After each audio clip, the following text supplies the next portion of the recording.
All right, let's get into it.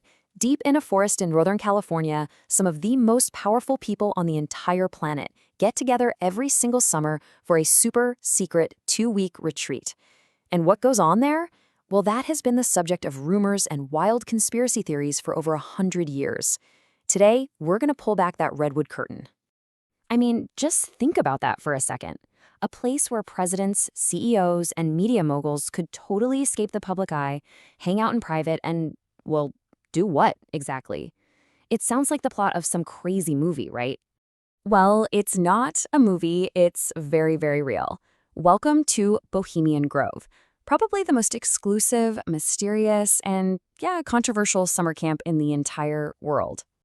So, to really understand what goes on, you first have to get a handle on the place itself and the incredibly exclusive group of people who actually get an invitation. Okay, first off, the sheer scale of this place is just staggering. We are talking about a 2,700-acre private campground tucked away in these ancient redwood forests in Monte Rio, California. To put that in perspective for you, that's more than 3 times the size of New York's Central Park. And, of course, access is strictly forbidden to outsiders, no exceptions. The whole place is owned and run by the Bohemian Club. Now, here's what's so interesting about its origin. It was actually founded way back in 1872 by a group of journalists and artists, actual bohemians. But over time, that started to change. Prominent businessmen got involved, and they had the money to buy the Grove and turn it into the elite powerhouse it is today. And boy, does the Grove have a history. It started out pretty innocently back in 1878 as just a big send-off party for an actor. But its importance grew. Fast forward to 1942, and it becomes the site of a planning meeting for the Manhattan Project, the atomic bomb. And then in 1950, it's the very place where a future president, Dwight Eisenhower, meets his future VP, Richard Nixon, for the first time. So this was not your average summer camp.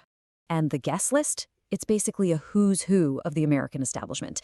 Think about it. Every single U.S. Republican president since the 1920s has been a member. You've got titans of industry, media barons, high-ranking government officials. It is an all-male network of unbelievable power and influence, all gathered in one spot for 2 weeks every July. This is the club's official motto, and it's actually from Shakespeare. The idea is that members are supposed to leave their business deals and worldly worries at the front gate. The Grove is meant to be a refuge from all that. But whether anyone actually follows that rule, well, that's the million-dollar question, isn't it? And this quote just shows you the weird, contradictory nature of the Grove. In a secret White House tape, member Richard Nixon used this really offensive and homophobic language to describe the event. But even with his private disgust, he went all the time. This kind of contradiction, coming from a sitting U.S. president, really hints at a much stranger, more complex reality behind that curtain of power. And speaking of strange and complex, nothing puts that on display quite like their most bizarre and infamous ritual, the one that kicks the whole thing off, the cremation of care. So just picture this. The entire ritual happens at the foot of a massive 40-foot-tall, moss-covered concrete owl. This owl shrine is the club's mascot. It's meant to symbolize wisdom, and it watches over everything from the edge of a man-made lake. So what on earth happens here? Well, it's this incredibly theatrical production. It starts with a procession of men in hooded robes carrying a coffin. Inside is a little dummy named Dull Care, and he represents all their worldly burdens. They put this effigy in a boat, float it across the lake, and place it on a funeral pyre. Then the great owl speaks. Its voice was once recorded by the newsman Walter Cronkite, another member. And after it gives some counsel, they light the effigy on fire, symbolically burning away all their worries. The whole thing ends with all the members chanting this line. The whole point of this crazy spectacle is to create a totally carefree vibe, to exorcise the demon, as they say, and kick off 2 weeks of partying, relaxing, and whatever else it is they do in those woods. So, what are we supposed to make of all this? Is it just an elaborate, totally harmless party for a bunch of powerful guys? Or is it something a lot more sinister? The debate here is pretty fierce. On one hand, you have critics who see a shadowy group making huge decisions in secret. They point right to that Manhattan Project meeting as proof. Infiltrators like Alex Jones have even called the ceremony Luciferian. But then, on the other hand, defenders say, come on, it's just an overgrown frat party. Documentarian John Ronson said it felt immature, not evil, Members literally urinate in the open. A sociologist who studied them called it a playground for the powerful, not some global conspiracy hub.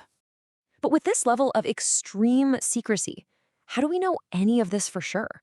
And what can we really prove about what happens behind that curtain? Well, what we know is pieced together from these really rare glimpses. Back in 1989, a writer for Spy magazine, Philip Weiss, actually posed as a guest for a whole week. In 2000, Alex Jones snuck in and was the one who secretly filmed that cremation of care ceremony.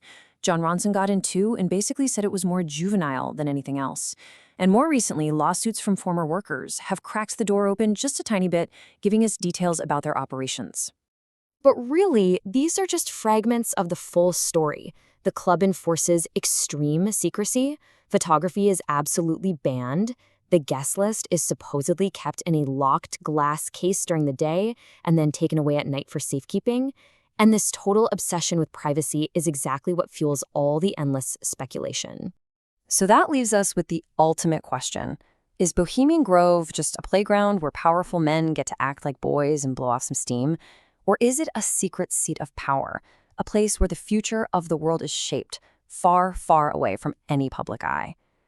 You know, maybe it's a little bit of both, but without an invitation, all we can do is wonder.